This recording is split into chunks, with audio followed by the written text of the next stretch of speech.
Good evening, everyone, and welcome to the final LGBT History Month event put on by PCS Proud. This event tonight is being live streamed through all our social media channels, so welcome to everyone that's attending. I'm particularly excited about tonight because, for many of you already know from conference, my family is a mining family. They were out during the miners' strike, and the guest speaker tonight is Ray Goodspeed, one of the founding members of Gays and Lesbians Support the Miners, and we're here to talk about what we mean by activism, our past, present, and future. And so, without any more to do, Ray is going to speak for about 20-25 minutes, giving his thoughts on those issues, the past, present, and future. And then we'll open the floor for questions. So if you put your questions in the particular channel that you are using, they will be fed to myself, and we will have a Q&A and a discussion between Ray and I at the end. So without any more to do, Ray, I'll hand over to you. Thanks very much, Saoirse. It's always good to speak to PCS. It's not the first time I've done something for the union. It's good to be here. You've kind of introduced who I am. I mean, obviously, LGSM was when I was a young and handsome young chap. Since then, I've been an activist in the labour movement since about 1974, off and on. I had like periods when I wasn't so active, but mainly in the 80s, I was involved in NALGO, which then became Unison. More recently, I've been involved in organising teachers in language schools with a union called the IWW, and I'm a member of Unite Community also as well. And I'm also heavily involved in a website called Left Horizons, a socialist website called Left Horizons. So if you want to see more of me, you can find stuff on there. But you're right, I'm mainly known for my LGSM stuff, which has become famous via the Pride movie, which it seems most people have now seen, and which is very loosely based on the real story of LGSM. And yeah, I was a founder. I was at the very first meeting of LGSM in July 1984. And part of there was about between 30 odd and 50 odd people kind of very much were part of that group. Nothing like the handful of people that were portrayed in the movie, but there was a sort of core of about 15 people, and I was very much part of that core and friendly with all the main people that are portrayed in the movie. Obviously, for those you don't know, if there's anybody out there who doesn't know, we collected money for the miners on the first Pride March in 1984. We then started collecting money for the miners in most bookshops, clubs, pubs, places where gay people used to meet in London, specifically London, although later on the LGSM got branches not branches, but similar meetings, similar organisations were set up in other cities like Edinburgh and Southampton and Manchester and so on. And we collected large amounts of money, and we visited, very famously, we were invited to visit to our twinned community in South Wales, in Delice, near Swansea and Neath. And we stayed there for the weekend, and that obviously became a big part of the movie and a big part of our lives, because having gone down there, having been invited as openly lesbian and gay people to visit the miners and stay with their homes in 1984. In 1984, we weren't a popular group of people to invite to your village, and that was pretty remarkable. And I think it's important, if we're talking about trade union activism in general, to say why did we support the miners? Why did we collect? First of all, why did we support the miners? And secondly, why did we support the miners as lesbians and gays?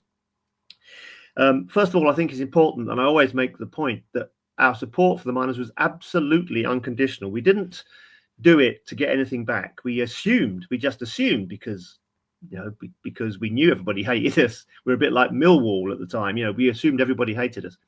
But we supported the miners because their struggle was absolutely central. We knew that the Thatcher Tory government, if they defeated the miners, if you like, the Marine Corps of the labour movement, if you like, the most combative, the most well organised, the strongest union, we knew if they were defeated that the entire labour movement would be crushed as well, and anybody progressive thought in general would be crushed, and it was. When they lost, the labour movement was set back for decades. So most of us were already collecting, actually, in our own, most of us were kind of that initial meeting were already collecting on the left. We were collecting on street collections in our union branches and workplaces and so on. But we decided just to collect gay pubs. It was just literally another place to collect. It was just somewhere else to collect money, and also maybe raise issues of solidarity with the strike. We didn't do it because we wanted anything back, and we assumed we wouldn't. I think the main lesson that we got from that, this isn't a speech, I don't think, which should give an detailed historical account of LGSM. I've done that before, and there's plenty of other things out there. But the main lesson I draw from my work in LGSM was solidarity. And the reason it's the main lesson is, I think, if you're involved in the labour movement, if you're involved in trade unions and the working class movement in general, you have to accept that solidarity is all we have. We don't have access to the press, to vast amounts of money, to dozens and dozens of newspapers and magazines, and fully paid professionals who in think tanks around Westminster who spend their entire life going from television studio to television studio attacking us. We haven't got any way to respond to that. In the labour movement, all you have is numbers and solidarity and unity. And in unity, there is that strength, which is very, very different to the academic world. In the academic world, and sadly, in some kind of LGBT plus campaigning organizations, if you like, you get extra points, you get extra credibility by being different and separate. And I think, although we have to do that, we have to be clear that the movement has to take into account all of the special interests of all the different sections of the movement. We don't have the same. Academics get extra credibility points by being separate and different and original, but we cannot indulge that, really. We have to be completely united, and that's why during LGSM we were particularly useful, I think, because we took the ideas of lesbian and gay liberation into the heart of the Welsh mining community. Not to the union leaders, which would have been difficult enough at the time, but we took it actually into the Welsh valleys. And equally, we didn't take the miners' case to the leaders of lesbian and gay campaigning organisations. We took it to every single pub and club, leather bars and drag bars and discos and all-night discos, asking for money for like sweaty blokes pouring out of heaven at 3 a.m. After LGSM, equally, there was an organisation called called Trade Unionists Against Section 28, and that was, although it wasn't a particularly lesbian and gay only campaign, it was obviously mainly made up of lesbians and gays, which is what we said at the time. Bisexuals and trans people weren't on the radar really at the same time, which is another whole issue we can talk about later if you want. But I mean, there again, Trade Unionists Against Section 28, we focused on speaking to union branches, actually taking it to workplaces and union branches rather than just lobbying officials. But of course, I've talked about solidarity and solidarity with the miners and why we did it, but solidarity of the movement with us was quite a separate thing, and it had to be fought for separately, because the 1980s weren't a good place for the lesbians and gay people. As I've often said, we were regarded as disgusting, ridiculous, pathetic and dangerous, and of course particularly a danger to your children. And it's an interesting thing that in the 1980s, very much like now, I think the public acceptance of homosexuality actually declined from 1983 through to the late 80s, so 87. The Labour movement didn't support us particularly. We needed to carry out trench warfare in every single branch, every single Labour Party, every single trade union branch, in order to win over the position, literally arguing our case in lots and lots of rather tedious meetings. And of course, in that situation where the Labour movement in general didn't support us and the public in general didn't support us, the invitation from the miners to visit them was particularly amazing. If you like, it's almost like turning it on its head. The fact that we collected for the miners is not surprising, given who we were. What is really surprising and amazing, and which really made history, was the miners reciprocating, supporting lesbian and gay rights after and inviting us down to visit them. But obviously LGSM is kind of, I always feel a bit guilty because LGSM is like the famous and the glamorous side of the battle.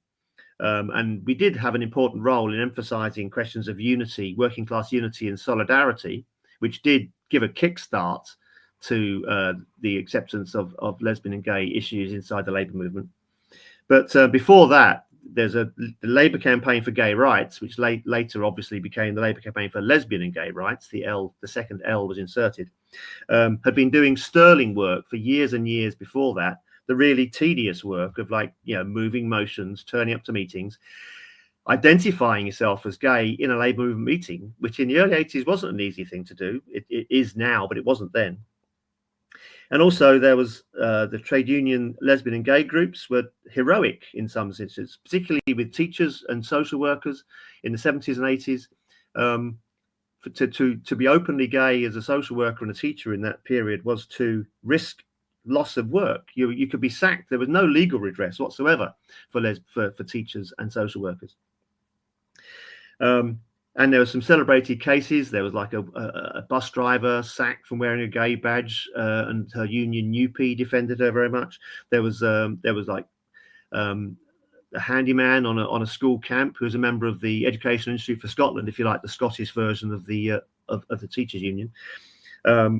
And that their case was taken forward by the union. And I think it's an interesting point that the trade unions, bad as they were ahead of public opinion. I mean, a lot of good work was done by just defending their colleagues in trade union branches, in workplaces, just on grounds of fairness and solidarity and against bullying and against obvious discrimination. And later on, trade unions played an enormous role in fighting issues like for example, in rail unions, they had to get the travel concessions that rail workers get extended to their partners, to the lesbian and gay partners. There's whole issues fought for in unions about pension schemes, about lesbian and gay people inheriting pension schemes from employers and so on and so forth. So I think very often the trade union movement has been well in advance of public opinion and well in advance of Labour politicians, certainly. I often give a plug to this. There's this book by Peter Purton, Champions of Equality, which I very much recommend, which goes into this in great detail. I think Peter should give me royalties if I plug his book more often. And of course, now trade unions are not all good, of course, but they do have a proud record, which is often overlooked, and we need to sort of dig out that record and make people more aware of it, because there is a myth out there that working class people are all, racist, sexist, homophobes, and nothing could be further from the truth. The opposite is the case, actually. So now, what's the situation? Well, of course, it's both better and also much, much worse than it was in the 80s. It's better in the sense that most trade unions now have a pro LGBT plus position, and I think nearly all unions, in words at least, have a pro-trans position. So that's a sea change. That's completely different from what happened in the 1980s. Recently, you saw the benefit of that in the Scottish Labour Party conference, where actually a majority of constituency Labour parties who have half the votes at conference had been won over to the right-wing position of fudging it and supporting the motion, supporting the cash review and supporting the attacks on trans kids that followed the cash review. But the motion was defeated because the trade unions, who also have half of the votes at conference, were almost completely in favour of attacking the cash review. I mean, they had a pro-trans kids position, and the pro-cash review motion failed. So that's good. I think at the moment the trans people have pretty much they're under the cosh, and I think they're under attack, and public opinion seems to be sliding away from trans people. But again, it's not as bad as the 80s. In 1987, the social attitude survey said that 64% of the population thought gay sex between people of the same sex was always wrong. 64% thought it was always wrong, and a further 11% thought it was mostly wrong. And only 11% of people thought that sex between people was completely okay. And so, we've had a situation in the past with lesbian and gay people and bisexual people slightly later had this complete collapse in public opinion, because in 1983 only 50% of people thought homosexuality was mostly wrong, and it went up to a 64%. It didn't really get better until the early 90s when the public acceptance started to get better. But even as late as 2012, it was 2012 until the majority of the population thought that homosexuality was mostly okay. And this issue was just on the existence that just being homosexual was bad. It wasn't a question of this or that difficult issue. Like nowadays, you might have a harder job persuading public opinion on issues to do with trans kids' medical treatment and to do with sports and so on. But this was just on the existence of gay people. So a lot of that is good. But of course, at the same time, trans people are being subjected to the kind of levels of abuse in the press, made so much worse by social media and the very, very well-heeled rich people who just pummel social media full of anti-trans comments and ridicule, and it's not a good time, and I don't need me to tell people that. Both in the United States and the UK. I mean, of course, in the United States, it's much worse in the sense that we have an open, proud transphobe now running the government, who's basically overnight attempted to strip out every single right that trans people ever had from the government. I think there'll be legal challenges to that, and there'll be a pushback on that, and we'll wait and see. But at the moment, it's pretty bad. Of course, in Britain, we have a Labour government, which you would imagine would make things much better. And I was silly enough to think that it would. But unfortunately, the Labour leadership are desperate to sidle away from these issues. When they're not actually betraying trans people, they're just staying quiet. So they've quietly dropped any conversion therapy ban. They've quietly dropped any reform to the GRC. They never even proposed to make it self-ID, but they've quietly dropped their proposals to make getting a gender recognition certificate kind of a bit easier, a bit less demeaning. And that's not going to happen in this term, at least. And of course, their position on puberty blockers puts them on a position equal to the very worst Trumpite states. Our position on puberty blockers in Britain now is as bad as Florida and Texas and Alabama. And it's quite disgraceful. And I think Wes Streeting, who's been part of this, needs to be utterly ashamed. I think we made the mistake, really, and it was an easy mistake to make, because under the LGB movement, then it became LGBT. I think a lot of social acceptance for lesbians, gay, bisexual people, they kind of made it. They became kind of acceptable to mainstream society, and I think trans people just kind of got in on those coattails to some degree. I know a lot of heroic trans campaigners did a lot of work in their own cause, but I think there was a thought that trans people would be automatically acceptable as well, and we obviously found out that's not the case. And the backlash has now come, just like the backlash to homosexuality came like sort of a dozen years or so after legalization. The backlash to trans rights now, where rights that have been just uncontroversial and accepted for the last couple of decades suddenly become appalling and need to be taken away. And so I'm afraid to say we have to do, in terms of the future, we need to do the hard, distressing work of meeting by meeting and motion by motion and trade union branch by trade union branch. I mean, I hear people say sometimes that it's not my job it's not their job to kind of argue for trans rights, that that trans people are not a debate. And that's absolutely true, of course. But unfortunately, you need to win that debate. You need to win that case in the trade union movement, or people simply won't understand the issues and they simply won't be on your side. So there is that need to. We haven't got the luxury of not engaging in debate. If I'd refused to debate with anti-gay people in the 80s, well, then the entire Labour movement would have been cancelled. There was barely a union which supported gay people. We wouldn't have helped the miners, because the miners union was homophobic until it wasn't.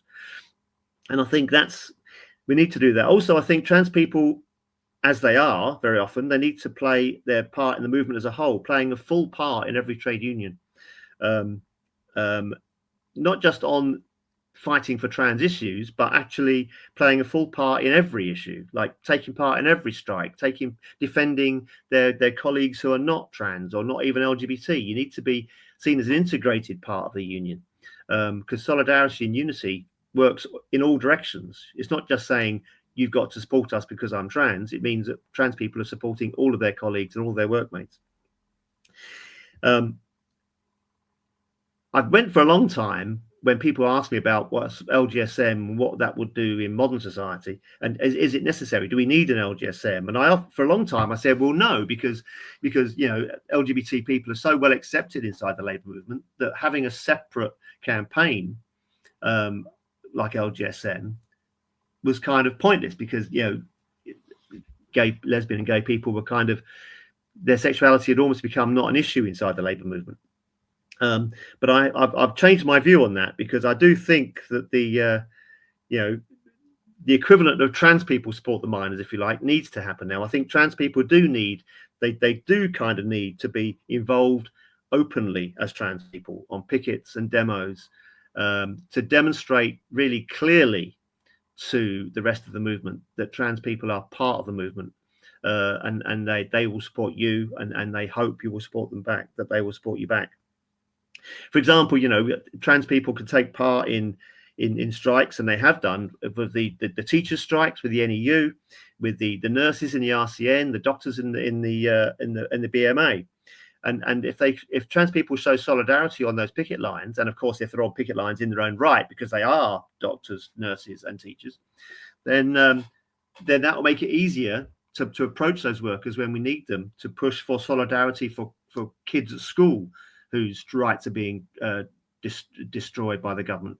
To get teachers on the side of the kids, and to get medical staff, doctors and nurses, on the side of trans people in the medical system. Because, of course, the big difference between gay rights and trans rights is that trans people, as I don't need to tell most people here, trans people, they depend upon the state medical services. That gay people, although we were oppressed in the 80s, we didn't depend upon the state for our identity, but trans people do. So there's the need to win over medical staff is very great indeed. And I would just say also that there's a need inside unions. I think we should, obviously, special structures inside unions and special sort of committees and so on are great. I'm talking to one right now, but I thought this obsession with representation, the idea that representation isn't enough. I think just having a gay rights committee or a gay rights organization is fine and good, and I support it. But I do think we need to be careful that some of these committees can be just like fast tracks for trade union bureaucrats, rather than actual part and parcel of a fighting trade union. And I do think there's a need for LGBT, and particularly now, as I said, T people, to be part of the rank and file organising in the union, and to return the union to its members, because in my experience, ordinary members of trade unions have often been better than some of their political and trade union leaders. So I'll leave it at that, and that's and that's perfectly timed, and I'm open up for any sort of chats and questions. Thank you, Ray. That was really thought-provoking, and I have got so many questions, but it's not about me sitting here and grilling you with my questions, but people putting forward questions. We've already had one question. Does thought-provoking mean you don't agree with me? Discussion and debate in the trade union movement is good. There were some points I would question, but no, okay, I would say I agree with you. But we had a question in already from Evgeny, who's asked, what role can collective activism play in driving social change and advancing LGBT plus rights within the trade union movement? Social activism. Collective activism. Collective. Well, of course. I mean, collective. I think in trade unions, and let's face it, trade unions are. I mean, I'm not an expert in any of these things in the modern labour movement, by the way. I'm a retired old gentleman now. But I think when we talk about trade unions, it's easy to forget that trade unions are actually just workplaces, you know? And I think my experience of trans people and LGBT people in the workplace is the more you are regarded as just another colleague, the more chance you have of turning public opinion. I mean, clearly with gay people, of course, coming out was a huge issue in the 80s, 70s and 80s, because all the while we were invisible, people just thought we were some kind of exotic group of pervert criminals. But once so many of us came out, it became impossible to sustain that. And I think, you know, some sort of threat of trans people over there somewhere doing something nefarious crumbles if there's just something like Saoirse in the office and Fred in the photocopying department, and you know, and all that. Once you're actually working cheek by jowl with people.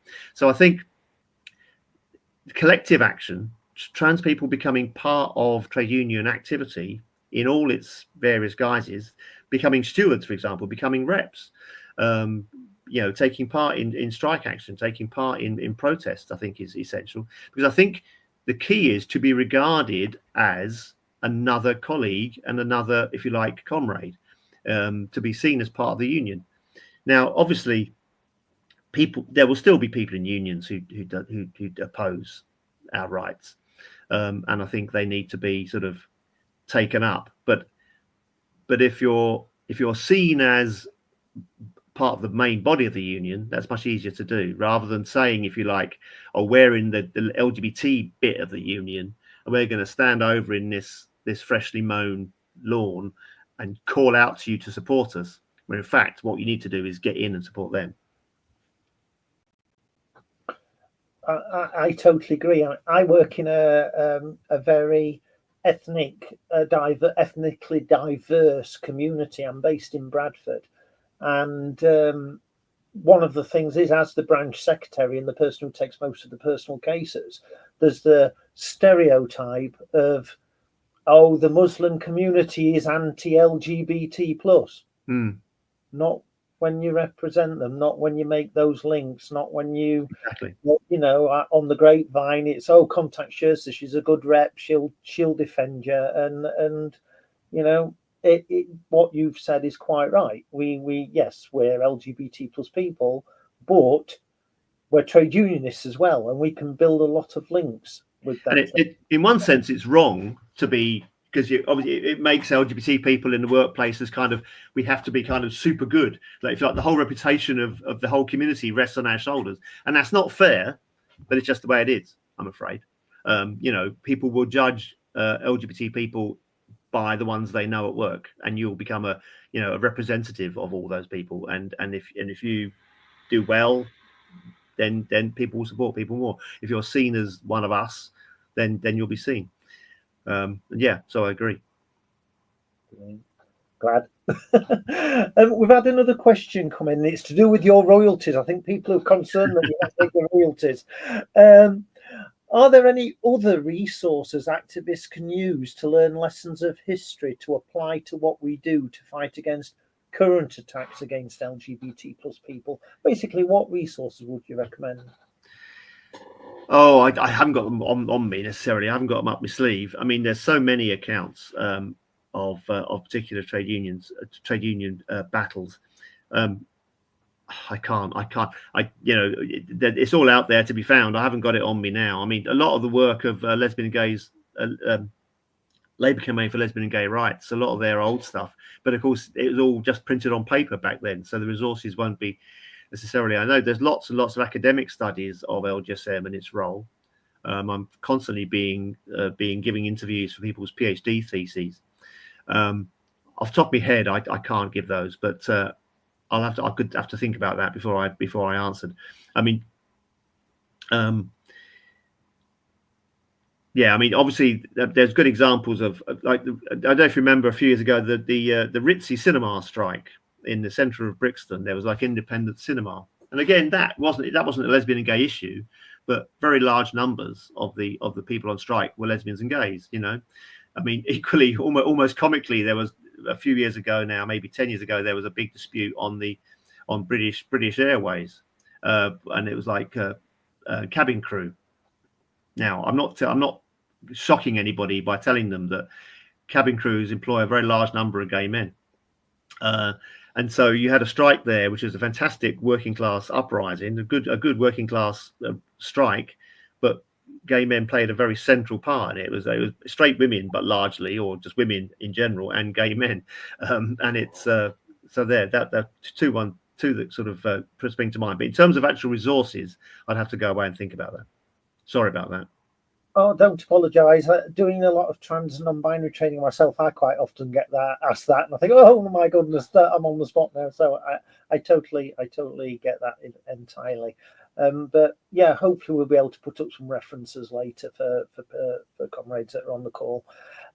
One of the points that you made, which I thought was quite interesting, and I'd wonder if you'd like to expand on it, was coming from, like I mentioned, a working class mining family myself. One of the stereotypes, and I would say it's overt classism designed to divide us, is the point that you made, that the default assumption is that working class people will be homophobic, transphobic, Islamophobic. When the reality strikes, that's far from it. Why do you think that stereotype persists? Why is it so important? Oh, that's a complicated question. I think there are historical. Well, first of all, it's false. I mean, I think both on racism. I mean, people talk about the working class being racist, but actually, the vast majority of mixed marriages are amongst working class people. You know, if you live in London, as I do, the number of mixed race relationships and children is like enormous. The idea that somehow, of course, there are particular communities in smaller towns where racism has got a higher kind of purchase. But in very many of these towns, they're very often sort of xenophobic and they're anti-immigration. But even then, you can't always assume it's because people are actually racist. They don't actually like people of particular races. Now, you know, I think there is a sort of very often when working class kids come out to their parents, or adults come out to their parents, very often there's kind of a rough and ready kind of acceptance of this, in fact. And in working class communities, there has been a widespread toleration of this, in fact. And it's not true. Now, of course, you know, I think if working class communities are opposed to you, then there's more kind of actual direct violence, I think, you know. But if you want to see bigotry, go to a suburban golf course. If you want to see bigotry, go to a Surrey golf course, you know, where people, you know, drinking their gins with their gold signet rings on. They will come out with some appalling racist nonsense that you wouldn't get in working class communities. Now, you know, some working class people are racist, and the ones that are can also be violent and unpleasant, and they can be anti-gay. And look, I went to school in the 70s, and I would rather have died. Well, if I'd come out as gay in the 70s, I think I would have died. So, you know, but I'm not so sure that it was any better in the sort of suburban middle classes. Now, of course, there's been some elements, and I'll try and be brief on this. There's a history where, if you like, there's been a thing in the labour movement where homosexuality was regarded as a middle class or upper class thing, because the most obvious scenes, the most obvious cultural manifestations of homosexuality were middle class in big cities, and all the people that were famously arrested very often they got in the newspapers were aristocrats. But, you know, open any newspaper in the 70s, the News of the World on a Sunday, and there's countless examples of ordinary blokes being arrested in toilets and so on. You know, there's loads and loads of working class gay men.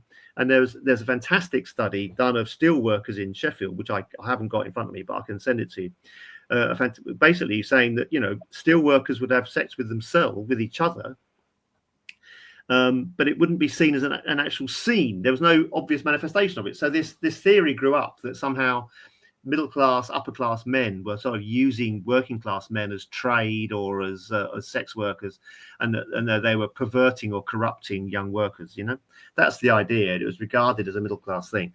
And basically, let's face it, Guardian just love to think themselves above everybody else, don't they? So they, you know, but the truth of it is that that my family were fine, and most people I know who are gay are working class, and their families are all fine as well.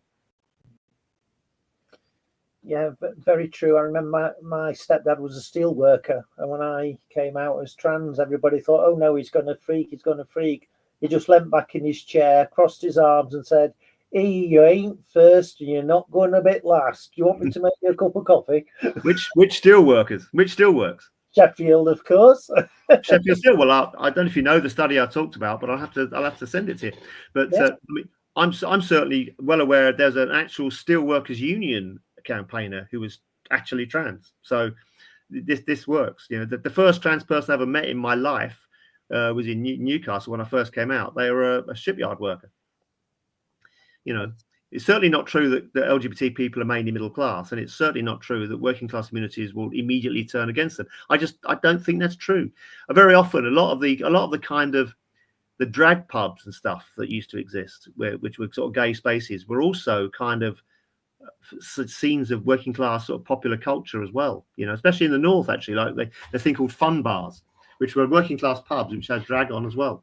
So I'm not saying that every working class person or even most working class people were pro-gay. In the 80s, everybody was anti-gay, but that was middle class people were anti-gay as well. And you get some really poisonous, posh homophobes out there, and they've got the power to impose what they want as well. And that's the point. Yeah. There's a couple of questions come in, Ray, that I'd like to put to you. First one is, to new members who may not be used to being a unionised workforce, what would your advice or message be? Well, there's a $64,000 question. I mean, well, this is not an LGBT question. This refers to everybody, doesn't it? I mean, what have the unions ever done for us? It's like, what have the Romans ever done for us? I think you need to point out that every time people go home on a Saturday, that's the union. Every single thing that we've ever achieved at work at all is fought for by unions. Of course, I think unions can make it. I think unions are too expensive. I think there's a bloated kind of bureaucracy of full-time officials and posh headquarters in many instances, in some unions, not all unions, but in some unions, which people just, it's too expensive for people coming in. And there should be a kind of I think it shouldn't be so, shouldn't cost so much. But also, I think, we just need, I think a lot of trade union branches are perceived as a group of old people meeting in a local bar, local back room of a pub. I think the key to it, of course, is if a union fights, if a union actually does stuff, like, for example, in the NEU strikes of a couple of years ago, they had an enormous influx of members, and loads and loads of young people who'd never been in unions before, not only joined the union, they joined the union one week and were like reps the week after. And so I think unions will recruit people when they're seen to be doing real stuff, rather than routine stuff, going through the minutes of matters arising in a committee meeting. People aren't going to, in their normal life, going to sign up for that. And I do think there needs to be sort of real efforts. Also, I think not just people who come to work who've not been in a union before. I think there's whole industries which haven't been unionised. And I think trade unionists who are in unions need to be outside those workplaces with leaflets, actually doing that as well. But yeah, I think if I knew how to encourage more young people to join trade unions, I'd be writing a book about it and I'd be rich. But yeah, if unions do stuff, people join them. I think that's the key. Yeah, and I think that can be summed up in one word, Ray: activism, which is what this. Well, over the years, I mean, when I was young, when the world was black and white, almost every workplace had a shop steward in it. There were 13 million people in trade unions, but that was fantastic. But what was even more fantastic is that almost every single place you worked, you would have a steward, like in your office or in your factory, or in your bit of your factory. Like, my dad was a steward in every single place he worked. And I think, if there's a rep in every workplace that people can go to ask for stuff, then that has but if you're relying upon people to phone the regional office for advice, and some of what the union does can be seen as very kind of separate from your day-to-day workplace existence. And given the fact that when people do join, I'm sorry to say, but what they get mostly is adverts for cheap insurance and holidays and weird services that, frankly, just spam emails, and it gets on my nerves. Yeah, I do think there's some truth in what you say there, Ray. But before I wax lyrical on that one, I'll move on to the next question. How can allies help when they witness homophobic and transphobic abuse in the workplace or in their communities? Well, I'm not going to die on this hill, but I don't like the word allies. I'm not. That's not a battle I want to fight necessarily. I don't mind if you want to say allies. That's fine, because allies implies that we're just helping you. There's these poor trans people or these poor lesbian or gay people, and all these other people are helping you. It's in all of our interests because these attacks split us, and if they split us, either the bosses do it either subconsciously or actually sometimes quite consciously. They split us. There was even a problem in the 80s. You'd get kind of sort of progressive employers giving like LGBT awareness training, and they'd be using it to actually guilt trip the workforce, to actually deliberately drive a wedge between, if you like, the sort of the cis white het workforce and the rest. And I think. But anyway, so I don't like allies. But in terms of solidarity, I think, we have to just make a stand. I mean, you shouldn't tolerate it. You shouldn't tolerate it from your colleagues, and you shouldn't tolerate it from your boss. Now, if it's your boss doing it, then you can't just step up and call it out, because you're putting yourself at risk. So it has to be a collective decision. You can't just take on your boss and say, "Oi, mate, you're being homophobic or you're being transphobic." But I think workers need to get together. But in terms of a colleague being horrible, then I think they need to be personally called out there and then. But I think that's all you can do. But it's a question. It's a question of, if people get away with that on that issue, it strengthens the bosses to get away with stuff on every other issue as well. And they will salami slice. They'll try and split most workers away from their trans or lesbian or gay colleagues, and that's very dangerous for the movement as a whole. So it's a question of solidarity rather than allyship. But I realise that's a pretty geeky kind of distinction. No, I do get where you're coming from. One thing you said there that it'd be interesting to expand on, and I guess I mentioned earlier my family background, and it's the origins, I guess, of this question.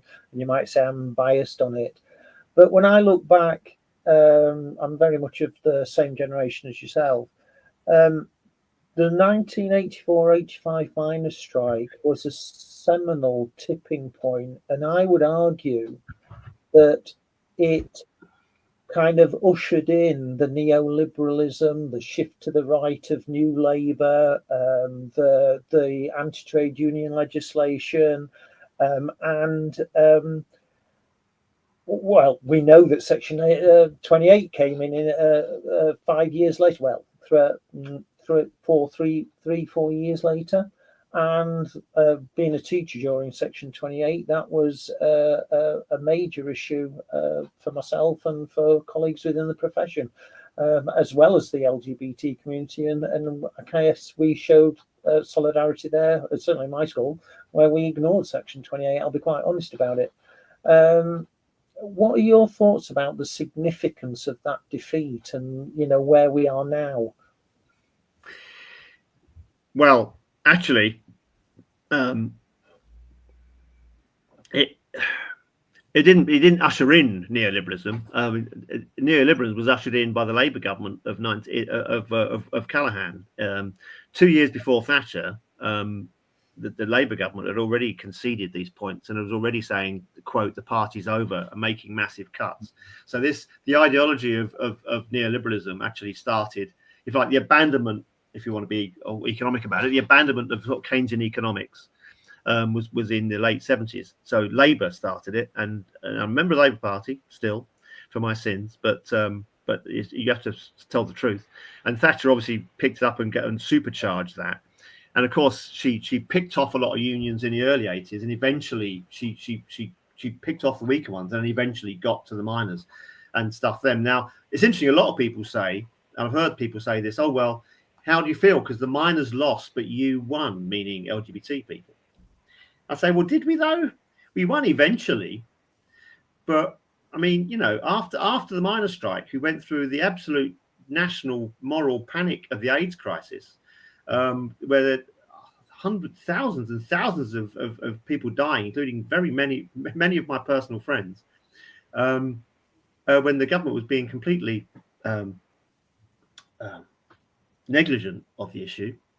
There was a period of time, you know, I was a volunteer on Lesbian and Gay Switchboard, which was a 24-hour lesbian and gay helpline. And there was a period of time, a year or so, where we were the only source of information. That the BBC and everybody, they had to send people to us for information, because we were the only source of information on the transmission of HIV/AIDS. And then, of course, there was Section 28 and all of that stuff, which, you know, no prosecutions were entered into under it, but it had a chilling effect, you know, on that. But clearly, the wider point you're making is correct. The defeat of the miners led a lot of trade union leaders at the time who didn't need much persuading, but it persuaded them to be, what they called it at the time, new realism, to focus on service trade unionism rather than actually fighting trade unionism. They became kind of like friendly societies and provided services for their members and took on individual cases rather than taking collective struggles. And of course, the actual strike rate collapsed over the next 30, 40 years. It's only now that we're beginning to get the sort of militant trade unionism back. And at that time, that's when all the shop stewards were lost. That's when trade unions became kind of focused on their central hierarchies rather than rank and file workplace reps.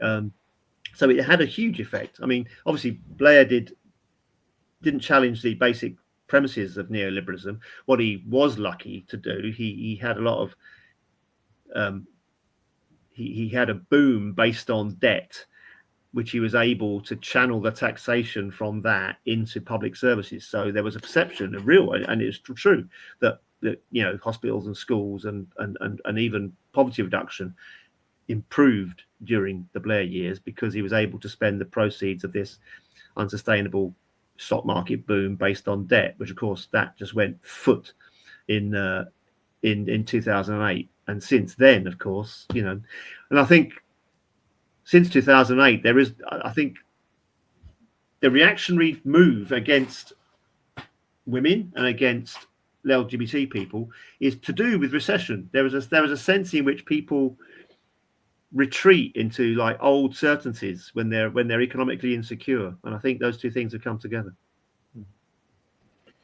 I think you're right. That's the lure of the far right, isn't it? To move people back into certainties and past golden ages that never existed, instead of progressing forward into a new form of society that's more equitable and fair to all its members. So, and of course, if you're slashing public sector, if you're slashing incomes of poor people, and you're cutting back on social services and education and health, then you know you're relying upon women to do those things. And so the basic sexism, which is the real enemy, the sexism is to get women back into caring roles and to women to be real women and men to be real men, so to speak.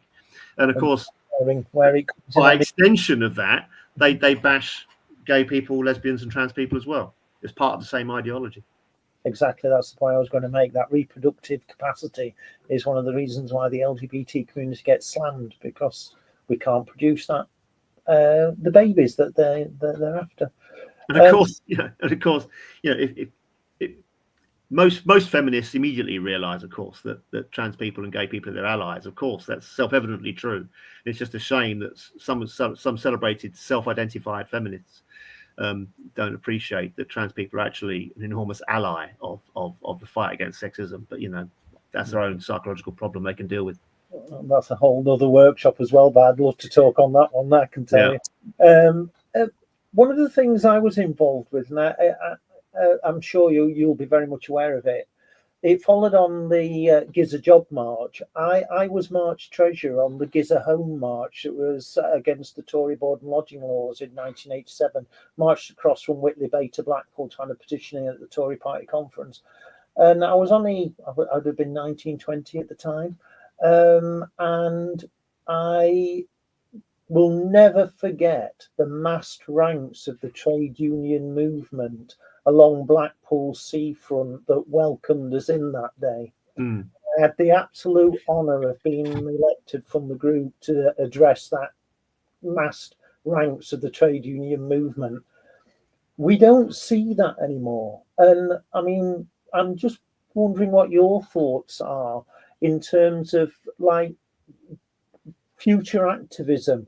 You know, the TUC or the trade union movement organising an LGBT plus march, given what's happening now with some kind of position, that kind of very visible trade union activism that, as you said, thanks to that period after the miners' strike, went into recession, if I can use that word, is only now starting to re-emerge, that trade union militantism. What's your thoughts around that? Well, I think, you know, I have to say the trade union movement was there were whole sections of the trade union movement in the 80s which were terrible, truly awful, and they sold out the miners apart from anything else, and they sold out their own workers. The steel workers unions sold out the steel workers a few years before the miners' strike. And so, you know, it's not a question of the union leaders back then were that good. There was certainly, especially under the miners' strike, there was a huge radicalization, and that impacted some of those leaders. So they had to at least talk left, I think. But I think, unfortunately, because of taking money for elections, the fact that you got these sort of national elections for general secretaries, unions have sort of doubled down on the kind of officialdom. They become much more top heavy, I think, than they were back then. And I think they're much more scared, given the legal constraints, they're much more scared to take action, because if they take action and the government, or they're sued by the employer under various anti-trade union laws, they can, you know, their positions inside the union will be threatened, you know. And so the union leaders, I'm not saying all union leaders are terrible sellouts. That's a sort of an abstract kind of ultra leftist piece of nonsense. I mean, obviously that's not true. There's lots of good ones and bad ones, but the tendency is towards safety and keeping the union safe, and abiding by the rules. And I think, unfortunately, that has led to a kind of respectabilism in trade unions. You know, trade unions started off as kind of real proper street fighting type organizations. I mean, not street fighting necessarily, but proper actual militancy. Now, of course, part of it is because trade unions were based in particular kind of working class communities as well. But, you know, you'd go to work and you'd live in the same street as everybody you work with in some communities. So obviously trade union members now are much more diffuse. They're scattered all over. They drive to work they commute in from miles around. There isn't that sense of community, I suppose. Social media might sort of recreate that a little, but trade union leaders will do what they're forced to do. And I think what's missing in trade unions is there are even in various trade unions, there are left groups. I mean, PCS, you've got more than one left group. You've got a whole selection, a kaleidoscope of left groups in PCS. But not all of those left groups in PCS are like proper organising at the grassroots, organising in branches and workplaces. And that's where it has to start. And I think if you transform trade union structures, then that will lead to the unions being more fighting organizations rather than respectable organizations led by a kind of full-time bureaucracy who have sort of polite chats with ministers, if you know what I mean. I know exactly what you mean. Thank you, Ray. We are sadly coming towards the end of our time now. And I was just wondering if you had any final thoughts or messages that you'd like to put forward to our listeners about LGBT plus and the trade union movement. Well, you know, put me on the spot now, haven't you? I mean, it's I think we did it once. The LGB people, we mostly fought for our rights inside the movement, and so to some extent, if you're gay in a trade union movement, it's almost entirely irrelevant. Like, people barely notice or comment on it. It's just, but that's certainly not the case if you're trans, as I'm sure you're aware. And I think we need to obviously fight that. We need to campaign for that. I think. Sorry, what was the question precisely again? Were there any final thoughts that you'd like to give the group on the future? I think it's always solidarity. It's always rank and file organizing. I think that's and it's taking issues of LGBT rights, not to necessarily just union conferences, but it's to taking it into workplaces, fighting for this and that, fighting for that colleague, fighting for this colleague, fighting for that issue, and also by LGBT people themselves fighting for everybody else's issues. And it's essential that they're not allowed to be sort of hived off into separate little silos in the union. It's essential that this group, PCS Proud, are seen as, the members of this union should be seen as active trade unionists in general terms. Now, I know almost certainly you certainly are, and so I'm not saying you're not. I'm just saying that more of that, please. I think it's wrong to kind of see trade unions as a way of getting your LGBT rights. What should be is LGBT people should be taking part in the union for everybody's rights, including theirs. That's, I think, so workers. So my final thoughts along the lines of workers' unity and socialism, which makes you sound like, James Connolly or somebody, but nevertheless, it's old-fashioned stuff, but it's unity, it's solidarity, and that's what else can you do? You have to fight for each other, and sometimes that means you have to fight for people that aren't necessarily immediately supporting you. Sometimes you can't postpone your support for another group of workers because they don't agree with you on even very important things like your own identity. But some workers, if any group of workers lose, we all lose. Yeah, I think that's a perfect point to end on there, Ray. Solidarity, and if we don't all stick together and support those in need of rights and basic human rights, then we all lose. Absolutely. So thank you ever so much for your thoughts tonight, Ray. I've certainly enjoyed it. I hope the viewers and listeners have enjoyed it. And please do share the link for it. It is recorded. It's going to be available on our platforms. And try and spread the link as far and as wide within our union and beyond as you can. So thank you ever so much, Ray, for giving us your time and your wisdom. And I'll call the meeting to an end there. Thank you very much, everyone.